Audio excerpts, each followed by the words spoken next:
Welcome to the UK Travel Planning Podcast. Your host is the founder of the UK Travel Planning website, Tracy Collins. In this podcast, Tracy shares destination guides, travel tips, and itinerary ideas, as well as interviews with a variety of guests who share their knowledge and experience of UK travel to help you plan your perfect UK vacation. Join us as we explore the UK from cosmopolitan cities to quaint villages, from historic castles to beautiful islands, and from the picturesque countryside to seaside towns. Hi, and thanks for joining me for this week's episode of the UK Travel Planning Podcast, where we aim to provide you with practical tips and advice, travel inspiration and more to help you plan your perfect UK vacation. As those of you who have listened to the podcast before know, we love hearing from those of you who've recently visited the UK. And this week we have another wonderful trip report for you. In today's episode, I chat with special guest Debbie Harsen, who with her daughter Emily spent 4 weeks exploring the UK in August and September this year. Debbie lives in the US and has a lifelong love of the UK. She's an experienced traveller who has visited the UK on many occasions. However, this was her daughter Emily's first trip. In this episode, Debbie shares tips about how she planned her trip, how they got around, their favourite destinations, favourite foods, and how both herself and Emily managed to pack for a month with carry-on and no checked baggage. So without further ado, let's hear from Debbie. Hi, Debbie. Thank you so much for agreeing to come on the podcast. I'm really excited to talk to you about your recent trip to the UK. So would you like to start by just introducing yourself, tell us where you come from and who you went with on the trip? Absolutely. Thank you so much for having me, Tracy. I'm Debbie Harsen. I live in Northwest Pennsylvania in the United States, and I was able to go on this trip with our eldest daughter, Emily, who lives in Georgia. So it was a meeting on the East Coast, and it was flying over to the UK. We'd actually been planning this trip for probably close to 10 years, and life happened, and we weren't able to do it, but we finally were able, and we decided to start in Edinburgh because she always wanted to go to Loch Ness, and we knew that'd be an easy trip up there. Yeah. And then we went down the east coast of England, and then we ended up staying in London for about 12 days and doing day trips from there. And we were ultimately over in the UK for a month, which was not even long enough. We both agreed. Oh, that's fantastic. Did you you arrived after, was it after we had left, or were you there part of the same time? I'm trying to remember now. We arrived August 10th. Yeah. And I think you had just left. We left on August the 8th. Yeah, I remember there's a few people that we kind of were able to see when we were in the UK, which was fantastic. And yes. And it was just brilliant. And then there were a few people, so maybe next time we need to orchestrate this better. Fingers crossed. So yeah, we so I thought you kind of arrived after we'd already left. Yes. So obviously you started planning, right, say 10 years before, and a lot of people do, because these are quite big trips. So we get some people who kind of plan last minute, and then we get some people who spend a lot of time and thought and actually thinking about exactly what they want to do. So how did you plan, Debbie? What do you use to help yourself plan? Well, I am a history nerd. Absolutely love it. Have degrees in British literature, minors in history and sociology. So my interest has always been in England for some reason. And so I read every history book I can get my hands on. I've read tons of guides. I have some favorite guides. I like the rough guides. I like those quite a bit. I like Rick Steves a lot for his maps. I like Lonely Planet. So I read a lot of the guidebooks and try to keep up with things that way. I've also subscribed to some different magazines like Britain, Discover Britain, and British Heritage, which unfortunately is no longer in publication. And your website was a godsend. Honestly, we ended up booking some things through your site. I read the newsletters as if, until they could be thin, if they could, on a computer. I've been to the UK several times before. Emily had not. So there was a lot of planning in terms of what would you like to see? And her answer typically was everything. So We hear that a lot. It's not possible, No. but we did it. We did the best we could. We do hear that a lot. You know, I've got 2 weeks and I really want to go and see England, Wales, Scotland, and I'll just throw Ireland in there for good measure. And we're like, no, that's going to be, it's just going to be too rushed. And I mean, you could, if you want to spend your entire time on the road and not actually see anything. Right. But and I feel that there's definitely a move towards kind of, deeper travel, more meaningful experiences, and kind of immersing yourself and learning more, as you say, about the history and about the culture and about the people. I don't think that's just for a visit in the UK. I think that's kind of a worldwide. And I think it should be. Absolutely. And I'm always really pleased when people want to spend a little bit and don't just want to stay in London, because yes, go to London. Everybody wants to go to London, and I totally get that, and I say that all the time. But it's like, don't just stay in London. You know, there's so much more to the UK than just London. And in fact, it's very different when you get out of London. Absolutely. So this was, obviously, you've been numerous times before, because I know you absolutely love the UK. I do. But for Emily, it was the first time. So obviously she'd said to you, you know, she wanted to see everywhere. So how did you go about choosing the destinations? The first thing that she definitely wanted to see was Loch Ness. Yep. She has wanted to find Nessie since she was 2. And that might have been influenced a little bit by me, but we won't go there. And so we knew we wanted to do that. She wanted to see Stratford upon Avon. Yeah. She is a huge Shakespeare buff like I am, and Stonehenge because she loves to collect rocks and thought she could just take one home with her. So we talked extensively about some different options, some different places, what might be possible to see and what might not. Yeah. And that's sort of how we started to whittle down. And then on my end, the East Coast, I had tastes of in some places. Absolutely love Northumbria and really wanted to spend a lot more time in some of the areas in and around that area. And she was wholly on board, whatever you want. So we sort of started at that point, knowing we'd start in Edinburgh. I thought that would be a great place for her to see first. It's got the history, the culture. It's so alive and vibrant, and it's, you know, a large city without being a large city. It's a beautiful city, Edinburgh. It's a lot of steps and up and down, but it's which I think I should warn people about, because I think people sometimes get a bit of surprise with that. But it's a wonderful city, and it's a great start to exploring Scotland as well. The start in Edinburgh, I always think. And I love the fact that you mentioned Northumberland, because obviously, you know, that's where I'm originally from, and I know we talk quite a lot about visiting certain places in Northumberland, like Holy Island of Lindisfarne was somewhere that we talked about. Absolutely. And I was able to do that this trip where I didn't think I would be able to. And it was sort of a surprise venture. And I'm so glad. Oh, no, I was so excited that you managed to get over there, because I know it was somewhere that was so important for you to get to. So obviously you kind of identified the different places that you wanted to go and started building the itinerary. So did you fly into Edinburgh? That was one thing I want to ask. Did you fly into Edinburgh? We did. We flew from Atlanta, Georgia. Yeah. We had a brief layover in Amsterdam and then into Edinburgh. So yes, we ended up flying into Edinburgh. And then out of Edinburgh, out of Heathrow? No, out of Heathrow. Okay, yes. See, that works really well. And I think that's, I've also talked to people about that, you know, fly into one and out of another, because you don't necessarily have to go in and out of Heathrow. And that, it means also you don't have to double back if you don't want to, if you haven't got the time to do that. Yes. So that's good. So how did you decide to get around? Did you drive? Did you take the train? Which I know it's been quite difficult this summer because there's been quite a few strikes. So how did you get around? The train actually factored into some of our later decisions. We ultimately decided to do a tour on the east coast of England. It's a tour I've been looking at for a number of years because it did include the Holy Island. Yeah. And then once we had booked that tour, they took the Holy Island off. And that's where no, they can't do that. But never fear, it ended up getting back on. Yeah. So we had a tour that was 11 days down the east coast, from Edinburgh down to London. So that took care of the bulk of our transportation that way. Yeah. We took a Robbie's one-day tour to Loch Ness. And we had planned, once we got to London, we were going to take another smaller tour with the same company. That would take us to Stratford upon Avon for 2 nights, and then Bath for 2 nights in the surrounding areas, and then back to London. Well, that one ended up getting canceled because of lack of numbers. Even though it was a small group, there was a lack of numbers.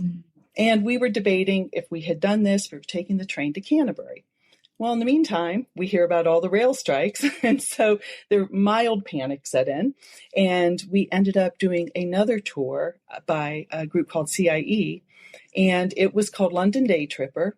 So we got to stay in London for 12 days. So just one hotel, which was nice after having been in hotels for a couple days and then one night and a couple days. So 12 days was good.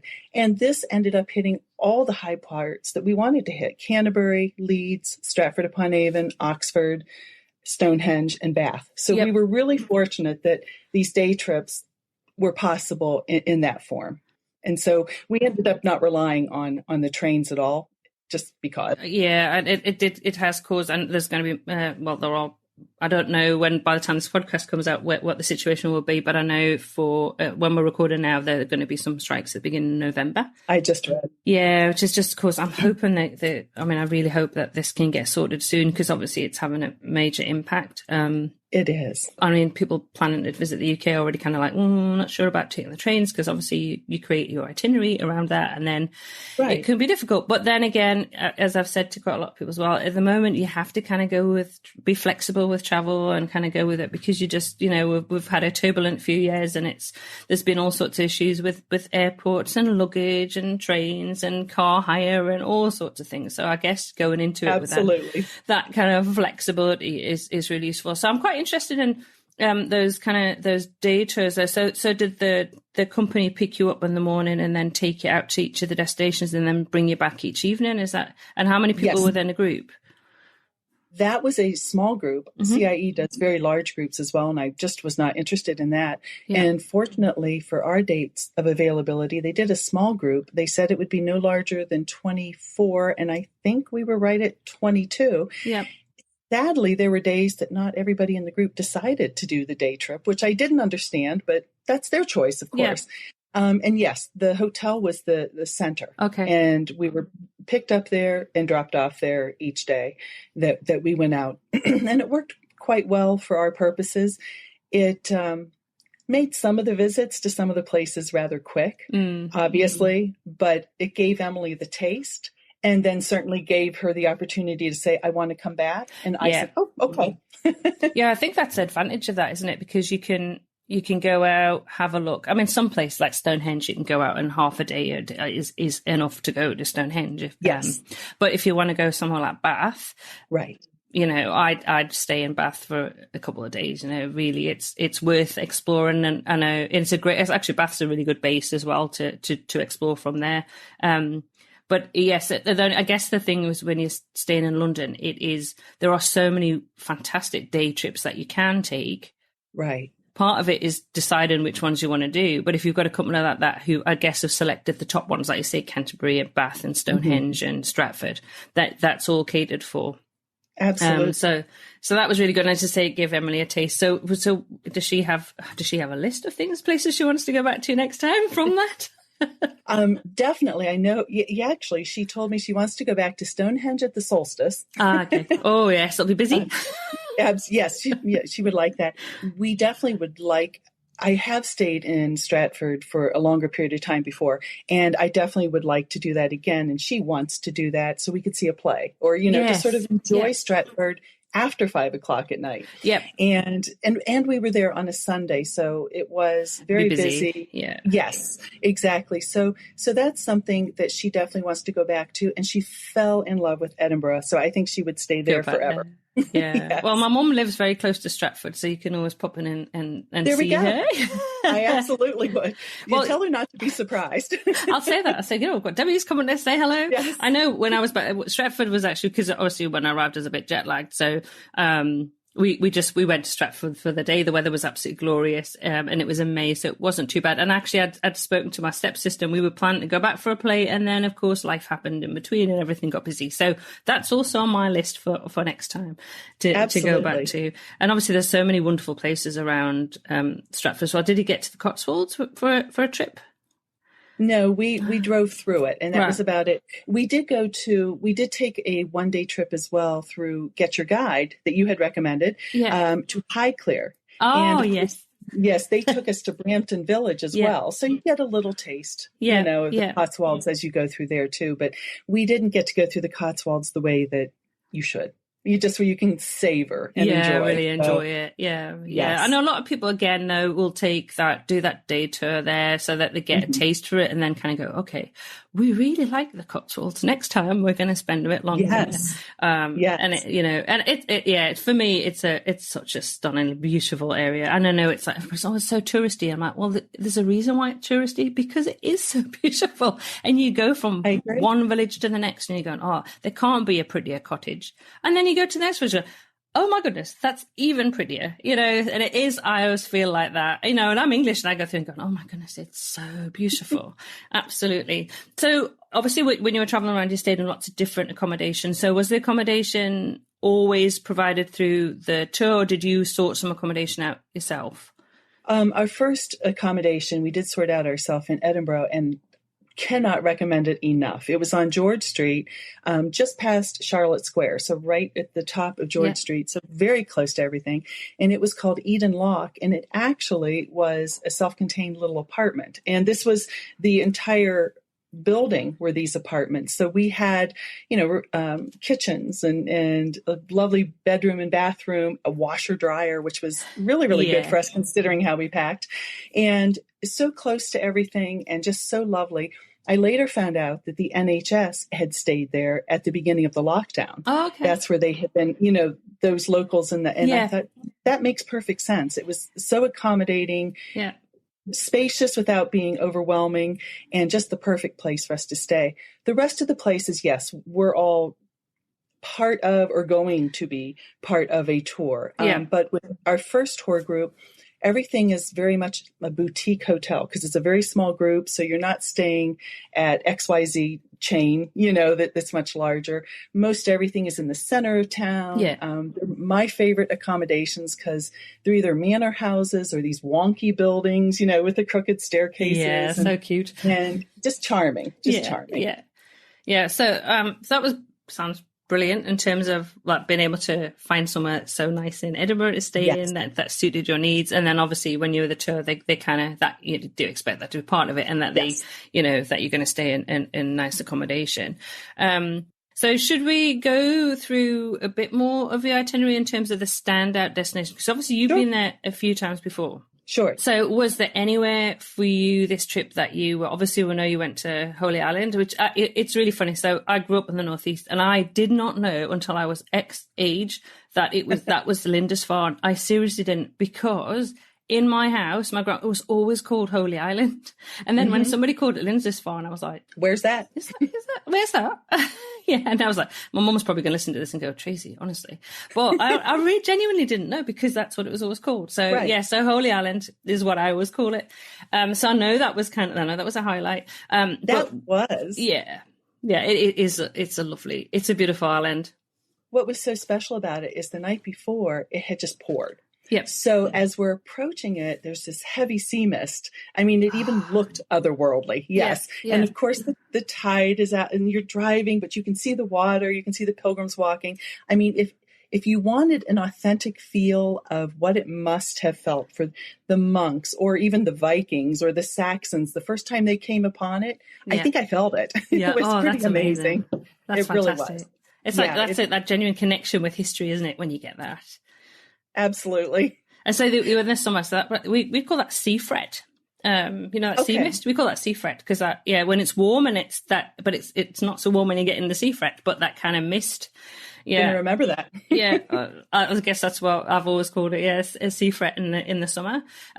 So you managed to get over there. So what other? Obviously, you enjoyed the time in Edinburgh, and what were the other kind of highlights for you? Would you say highlights for me? I fell in love with Lincoln.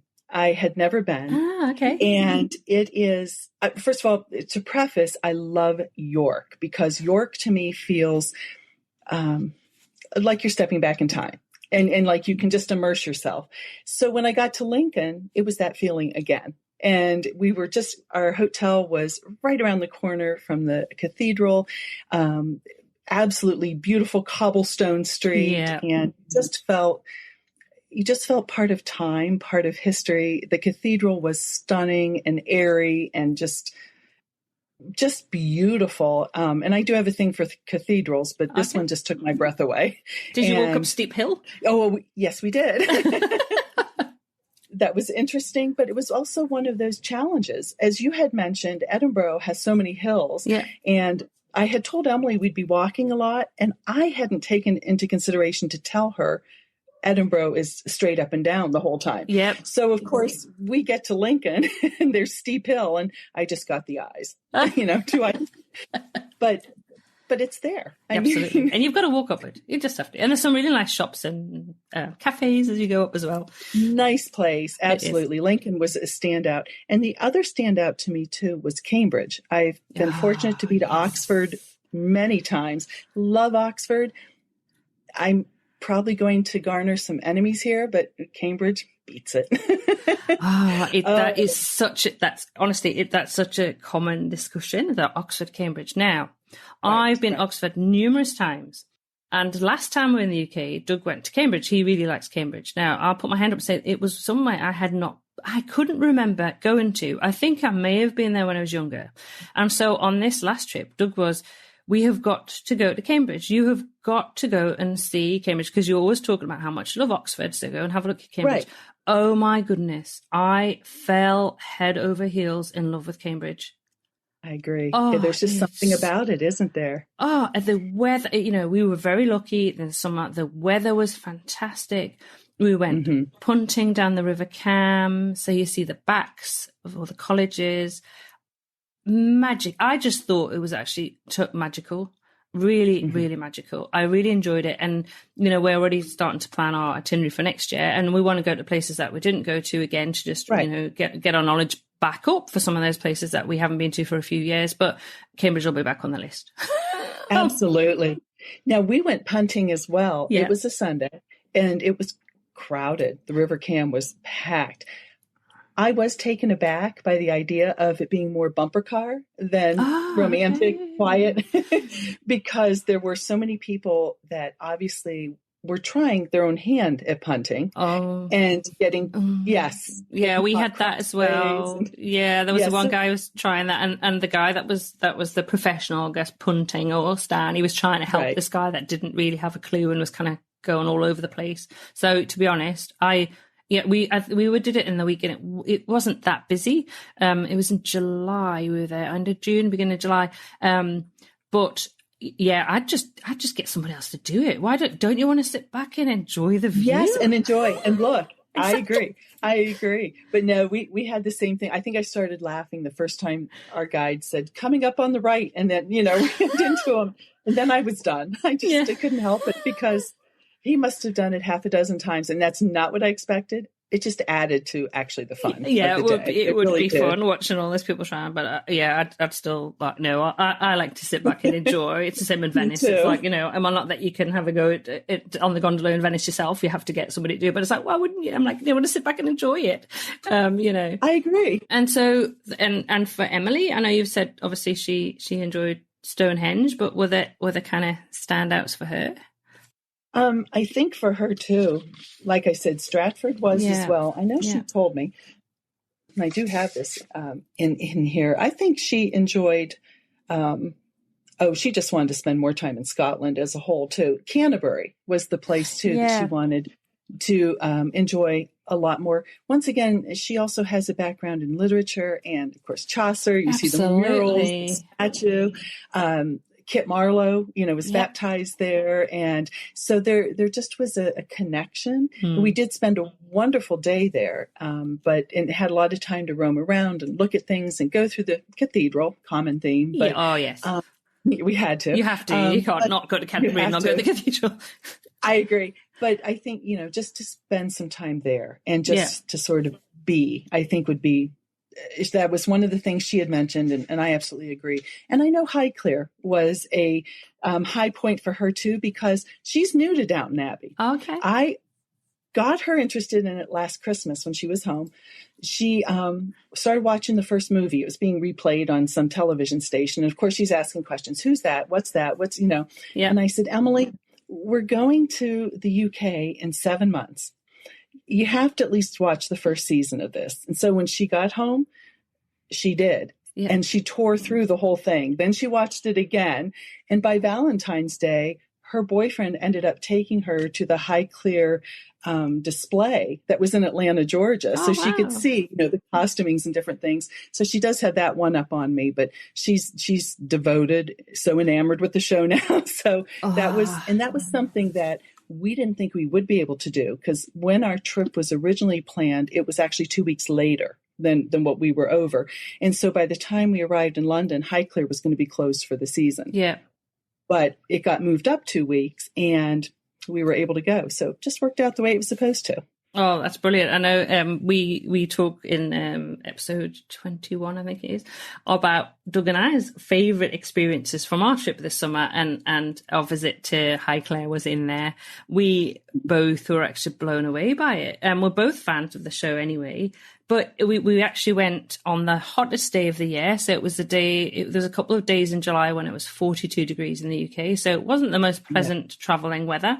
And we were actually down in Cornwall and had to travel up that day from Exeter. We've gone to Exeter at that point in Devon. And we had to go up to Highclere, and we were like, it's going to be really, really hot. And, you have all those doubts and worries and think, but actually, oh my goodness, we thoroughly enjoyed it. I absolutely would recommend any Downton Abbey fan, if you can, in the UK, if it's up, you go and visit, because it's magical. And didn't you love the fact that, you can't take any photographs in the house, and I totally get that, because it's a private, it's somebody's home. It's a home. Exactly.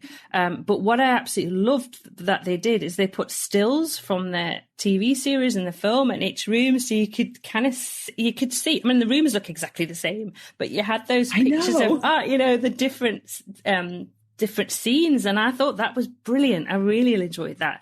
That was such a good. It really was. Yeah, it really brought that alive. And then the shop's excellent there as well. I bought quite a lot of presents for people from their shop. And then just we sat under the trees, because the trees are beautiful. You don't have to walk very far from the car park. It's literally it's flat. You just walk through, and we got a couple of chairs and we sat, just enjoying the whole ambience and the just being there. And I had to play the Downton Abbey music, which is really funny. Loads of people were turning around and looking at me, and I was like, you can't sit looking at Highclere and not have a little bit of Downton Abbey magic going in the background of this music. So absolutely. And as you're walking up the drive, you hear it in your head as you're walking. You feel, of course I'm here. You do. And I was thinking, Lady Tracy has arrived. There you go. So I had to get, Lord and Lady matching mugs, for me and Doug. So. Absolutely, that was it. Yes. Yeah. So I'm so glad that you got there and you absolutely enjoyed that day. So definitely. Yeah. Is there any other highlights that you want to talk about, or should we go on to food? Actually, one other that I don't want to forget about, when we mentioned how Highclere is someone's home. The one place we went to that just blew me away with the hominess was Sandringham. Oh, okay. I had never been, and of course we've been to Windsor. You're at Buckingham Palace. We've been to Balmoral, and here I am, and you felt like it was a home. Yeah. Much larger than my home, granted, but nonetheless, the rooms looked lived in. They looked comfortable. They looked like family rooms, and I loved it. I just loved it. And of course, as I look back on our trip, we got home just a mere week before the Queen passed away. Yeah. And so I think of all these things we saw and experienced, and it puts a different, almost bittersweet. Yeah. You got that connection, don't you, from that? It really does. It really does. But I would definitely, if anybody's in that area and is questioning going to Sandringham, and they're interested in royalty or in history, there just was something so compelling about seeing just a family home. Yeah. Really. Yeah. Just a beautiful family home. Well, I haven't been, so I will be adding that into my itinerary for next year, Debbie, because, it's somewhere I haven't actually been to. I'm not sure if Doug has, actually. So we'll add that in. So we can kind of. It was really lovely. It sounds really nice, and to say it's not somewhere that we've managed to get to before. So it's good. That's the thing, is it's really useful for us that we talking to you and talking to other couples, because there's some places that we go, actually we haven't been there. Why have we not been there? Right. Well, we need to go there. So we just add that to our list.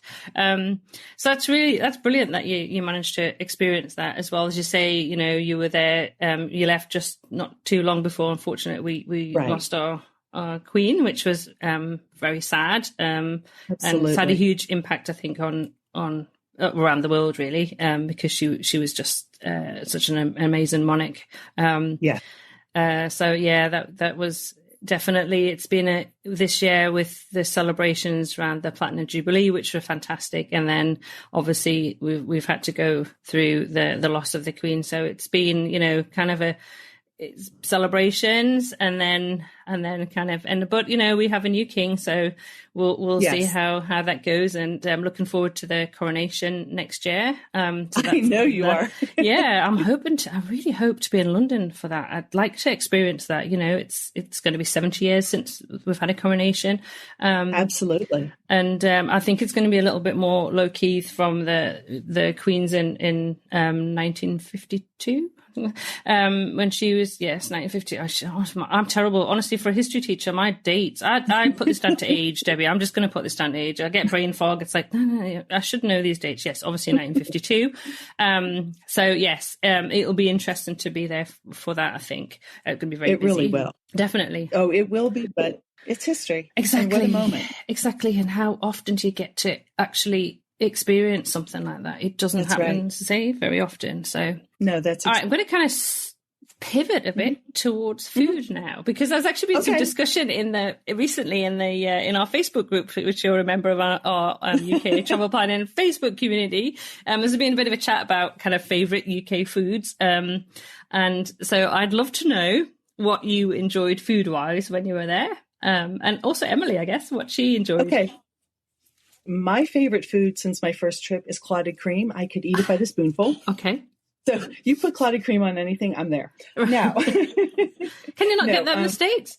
Not in our area. No, Okay. You can in some of the larger areas, and I can order it, but it's not the same. And I love to make scones, and but you know, I have to have clotted cream with them. Now, if you ask me how I eat them, I will tell you that next June I'll be eating them the opposite way that I eat them now. Okay. We intend to go to Devon and Cornwall. So. Right. So you've got to get it the right way around in each of those places. Yes. Exactly. So I will do that. But Emily loves fish. Well, I do too. But fish and chips for her was just like, can I get fish and chips here? Can I get fish and chips there? And that was one of her favorite things. One of her standout meals, she said, was on Victoria Street in Edinburgh at Birdie's. Okay. We had a delicious fish and chip meal there, and it just was, well, everything is fresh tasting and just light and absolutely superb service and delicious. And so that was one. She tried a full Scottish breakfast. Yeah. Complete with the blood pudding, the haggis, and said, this is good. So I was really pleased. It's tasty. I always think it's just so tasty. It is tasty. It is very tasty. I had not tried the blood pudding prior to her getting it with the full breakfast. So I tried it, and it was very, the spices just are very good. It was a very good taste. I really, really enjoyed that. I love sticky toffee pudding, and believe it or not, couldn't find it and get it until my last day there. We just weren't at the right place at the right time, but did have it. That's one of Doug's favorites as well, I have to say. So we, and we met up with a couple of the group members who were in York, and that's what we all went out for a meal, and that's what everybody had. I'm not a big fan. It's too sweet for me, but everybody had sticky toffee pudding with custard. Delicious. We did a full Sunday roast. Which, yes. You know, is Yorkshire always puddings. a lovely, perfect experience. And Cornish pasty. Obviously. Yeah, absolutely. Obviously. Yes. And, a lot of what we ate, because we didn't plan on a lot of fancy restaurants per se, because we didn't want to have to interrupt our day wherever we were and whatever we were doing in order to make a reservation, if at all possible. Yeah. So a lot of what we had too were just fabulous sandwiches in the different cathedrals we visited, or Downton at Highclere. We had fantastic sandwiches, or sometimes we'd pop into Greg's, or Greg's is good. Just grab something to take, sausage rolls, those types of things. We just would grab something light and fresh like that, and we enjoyed it all. I don't think we had anything that we didn't enjoy at all. I think our food was all very, very good, but mostly seafood when it was a sit-down meal. Yeah. Yeah. And not always fish and chips, but, seafood. I absolutely adore scampi. I love scampi and chips. It's probably one of my favorites. So the first week I was back, I think I had it 3 nights in a row. Then when I was in Scotland, because I don't particularly like fish apart from a few things like cod and scampi I'll eat. And I think by the time I'd finished around Scotland, I was like, I can't eat any more scampi. Not again. I can see why. Yeah, I was like, no, I just can't. Even though I love it. And I really enjoy haggis as well when I go to, I always go to Macca's Mash Bar in Edinburgh. And so I always treat myself to that. And of course the Cornish pasties when we were down in Cornwall. Oh my goodness. Wow. Just so tasty. I'm glad we did so much walking because I was a bit worried I was eating too much, but it worked out all right when I came back. Yeah, I was like, I'll keep walking 25,000 steps. I'm fine. I can have that pasty today and that cream tea. I'll be fine. But it's not hard to get that many steps in a day at all. Not hard at all. No. And I think that's something that I keep kind of saying to people is like, don't underestimate how much you will walk and how you'd really need to think about your footwear when you go in to make sure that you have got, because there's nothing worse. And I've done it before. I've gone somewhere and not broken in my shoes, whether it's trainers or sandals, and then had blisters on day 2. And then you're only miserable after that because my feet hurt, and you're going to be doing a lot of walking. So make sure that you really think about what you're going to have on your feet. Absolutely. I did have cream tea in York, and that was delicious. Yes. And then we did Bridget's double-decker tea bus in London. Once again, booked it through your site. Oh, the food was superb. Brilliant. So much of it. And thank heavens we got to bring our little goodie box back. Yeah. I'm so glad you enjoyed that. That's and you get to see the sights as well. They drive you around, you see the sights, you have your meals, so you're getting kind of everything. It's really good. It was really good. I guess it'll lead us into, was there any other kind of date? Obviously you did the Bridget's Bakery bus. That's kind of a tour and an afternoon tea. Were there any other like tours that you did apart from, because obviously you were doing 2 main ones. Was there anything else you fitted in that you could do? We did the Robbie's tour to Loch Ness. Yeah. And that was nice. But we both agreed this was something we would do different. We would want to spend a lot more time at Loch Ness. And unfortunately, because of the distance, you're in the bus a lot. He made some fantastic stops like at Callander and Culloden. And we did stop, and it was beautiful, of course. And we were able to be on Loch Ness at Fort Augustus for about 45 minutes, I think was our boat ride. And that was fascinating and beautiful. But you only get so far out. And we definitely would like to, explore that area, just that whole area a lot more in future. It was a nice introduction. Yes. And there's so much to see in Scotland. We were there for 3 weeks and we'd like to happily go back for a month next year to explore. Because the area around, have you been to Fort William? Around Fort William? Yes. That to me is, I just love it around there. It's beautiful. That's so beautiful. It really is. And then going on over to Skye. So Scotland is kind of, we could talk a whole episode just about Scotland, couldn't we? Planning to visit Scotland. So we're going to talk, because we're talking about shoes and about making sure you've got comfortable footwear. So I want to talk to you about your packing and how you packed for a month. So what did you take? Well, let me preface by saying my daughter, and she's going to kill me for this, would come visit for a weekend with 4 suitcases. Okay. So we had heard horror stories about 2 weeks before we left and pictures of all the luggage, in Heathrow and all the luggage in Amsterdam. And I said to her, honey, these are the 2 hot spots and we're flying, can you do a carry-on? And after she hyperventilated a bit, she said, I think I can, because, what are you packing? So we just did carry-ons for the month. We were fortunate to have washer and dryer, of course, in Edinburgh, so we could wash our first week's worth of clothing. And we got by and washed, and made do all the way through. But for the plane ride, we wore our heaviest clothes. So we had on jeans, even though we knew it was going to be hot. We had on jeans, we had on a heavy sweater, long sleeve shirt, our trainers, that type of thing. And then we packed a couple pair of leggings each. I think we both had another pair of jeans, 2 or 3 jersey dresses. They roll right up and they day to evening type of thing. And probably 4 tops. Yep. And that was about it. And footwear? I had trainers. We had trainers and slip-ons, just flats. We each had a pair of flats to wear, and that was it. That's what we had for the entire time, which shocked her probably more than me, that we were able to do, because I had gone on a trip by myself for about 3 weeks several years ago. And as I was packing, I realized this will all fit in my carry-on, but of course there was no room for anything else. Yeah. And so I put things into a regular checked bag that visit, and then was able to bring a couple souvenirs for the family that I left behind home. But I knew we could do it. I just knew we'd have to be creative about it, and it worked. It worked. Yeah, that's great that you did that. I mean, I think I used like packing cubes, because I think you can get everything squished in.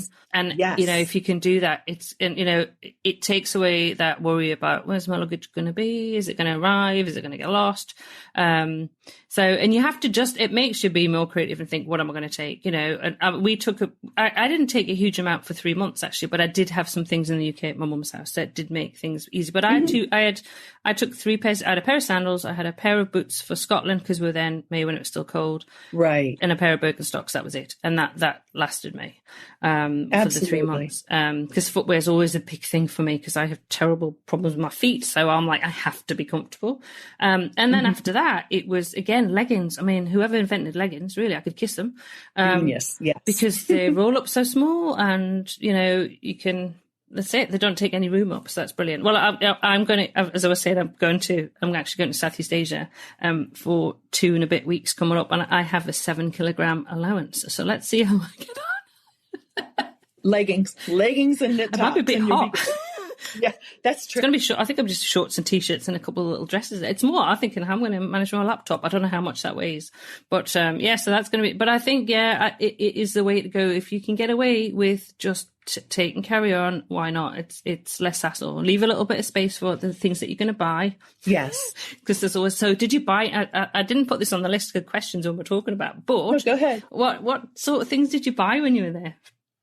Well, I started several years ago buying pen and ink drawings of places I visited. And of course, they're not framed, so those fit in very easily. Yeah. Emily went over thinking she was going to purchase a keychain from every place she visited, and ended up amending that to a pin. And she had a backpack, and she put her pins on her backpack, which was absolutely, brilliant and easy to carry. Beyond that, I think I bought a book and a sweatshirt. And I wore the sweatshirt on the plane on the way home. Emily bought a lot more. It was her first trip. She had to buy Nessie. So she did in London have to purchase another bag. Yeah. But flying home, we had a direct flight to Atlanta. And she said, Mom, if my check bag is late, I live here. It won't be a problem. Exactly. And it wasn't. It got to her just fine. But we just... Oh, and a raincoat. I packed a raincoat too. I didn't want to forget that. That's important. There you go. That was, she did have her fill of gins. She brought back lots of gins she discovered she loved. Yes, everywhere we went, she would buy, a sampling of whatever they had there. So she had a variety, and we had a couple that, we tried and then went back and bought a couple more for her to take home. So yeah, she had a lot more in terms of souvenirs than I did, but it managed, and she was able to put them all in her her checked luggage coming home, and they all made it. That's so good. Maybe, I must admit, I brought some gin. Maybe the snafu, will be over. I brought some gins back as well. I think that because everywhere seems to be doing their own gins these days, little bottles, which is perfect. So that they're quite easy to put in your checked luggage and bring back. That's really useful. So obviously you have been before, like I said, to the UK quite a lot of times. So I guess there wasn't anything that surprised you on this visit. There might have been, you can share, but was there anything, I guess, if there was anything Emily wasn't expecting that surprised her about the UK? Did she? She wasn't expecting the heat. Okay. And even though the news was covering the drought that they were in, and so forth, I think she still, you look at a map and it's so much further north than we are, that how could it be possibly as hot as it was? And I think that surprised her. And of course, our hotel in London had air conditioning, but I don't remember any of our others having air conditioning. You have fans, and she was surprised when I would just open the window and they were screenless, because we have screens in all of our windows here. And Mom, aren't things going to fly in? I said, no, not really. And, we just would have the fan going. I think that surprised her. Beyond that, she liked how everything was cashless. That was, she enjoyed that. I mean, we had to have cash for some smaller restaurants, some of the cabs, that type of thing. But she really enjoyed the fact that it was cashless. She just had her card on her phone and could just tap and go. And she just thought, that's so easy. You're not getting things out. You're not exposing yourself to thieves or so forth. And exactly, she really, really enjoyed that. It's definitely got a lot easier with that in the last few years, that you can do that. Yeah. And I know there's been a lot of chat about whether, just have contactless or should you take cash. And we just published an article about that actually a couple of weeks ago, because we got caught out a couple of times where we didn't have any cash. We couldn't get part. Right. It's more so out of London, but, sometimes to the toilets or trying to get parked in St. Ives, we didn't have any cash. And it was one of those where you need to do it through your mobile phone. And because the way we had our mobile phone tethered to a Wi-Fi device, so we couldn't work out how to do it to pay for the parking. So I got a bit frustrated. I was like, I'm going to have a look around. You stay by the car, Doug. So it was like, well, thanks. So we decided what we did is the next time we just parked the car, got the train in from, changed it St. Earth, and then onto St. Ives that way. So it was a lot easier getting the train in. So I'd recommend, if anybody's going to St. Ives, unless you're going to stay in St. Ives, get the train in. It's a lot easier for parking. Yeah, absolutely. So obviously you're planning Devon and Cornwall next time, which is really exciting. I am, next June, and this time I'm taking our youngest daughter. Oh, so wow. This will be fun sharing that with her.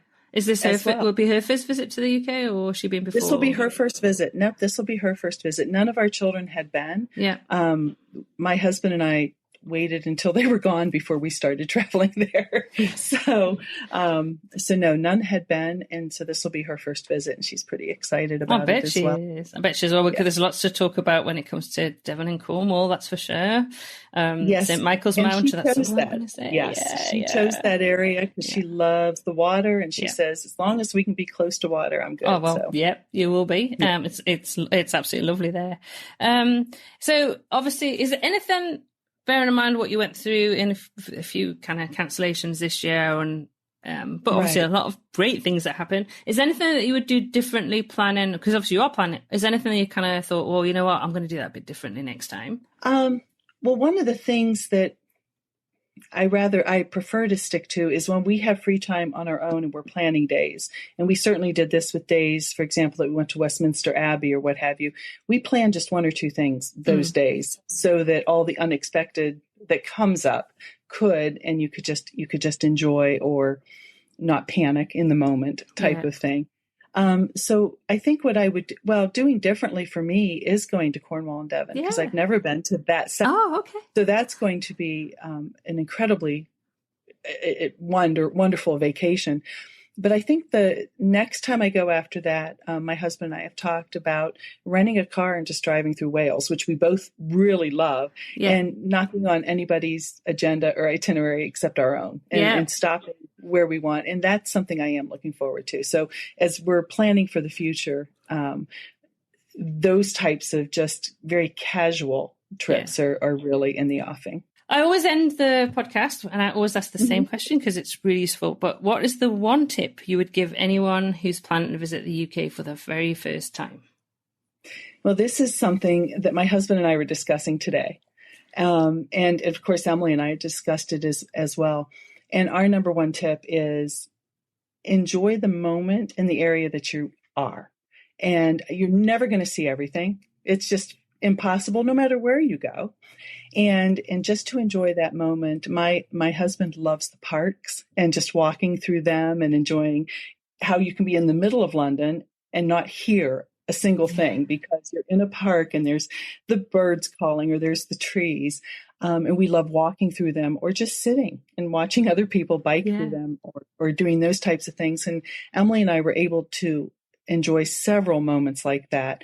And so I think that would be the number one thing. Just enjoy the moment that you're in and don't panic about what you're not seeing or what you should be seeing. Yeah. Because each of us is an individual and we each have our own itinerary. And certainly if you have a limited amount of time, you're going to try and cram as much as you can into it, but also take time for those moments, those very quiet moments where you just sort of can savor where you're at. And I think don't be afraid to ask locals, whether it's someone at your front desk, whether it's, someone you run into at a store. Do you have a suggestion for dinner, or do you have a suggestion for a nice place to walk? I think those are handy anywhere you go. Yeah, I think that's an excellent suggestion. And it's funny, isn't it, I don't know about you, but, we've been reflecting on our trip, and it's funny the moments that actually are the standout ones, and they're not necessarily the ones that you would expect. No. And it's like I say, sitting under the trees at Highclere. Yes. And just taking in that view with the breeze, and it was really warm. It was actually, this is going to sound bizarre, but it was sitting in the car waiting to get on the ferry over to Skye.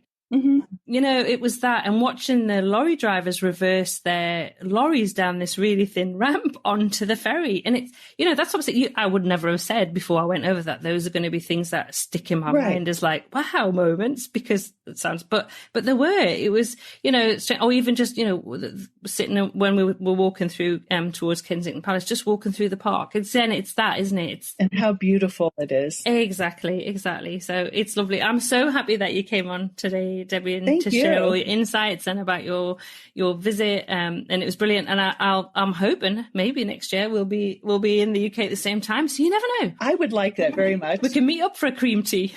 That would be fantastic. Yeah, we're brilliant. We can have a cream tea in Devon or Cornwall, and then figure out which way the jam goes. There we go. So thanks again. So much fun. Thank you. Thank you. Once again, I'd like to say a huge thanks to Debbie for coming on the podcast and sharing her knowledge and experience of UK travel. As always, you will find links to all the destinations mentioned in this episode at uktravelplanning.com/episode 22. You'll also find a wealth of resources, UK travel inspiration, and more on our website, which is designed to remove the overwhelm and answer all your UK travel planning questions.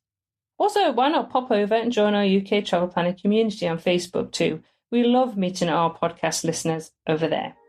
Finally, if you've enjoyed this episode, please follow us on your favourite podcast app so you don't miss an episode. Until next week, happy UK travel planning from me.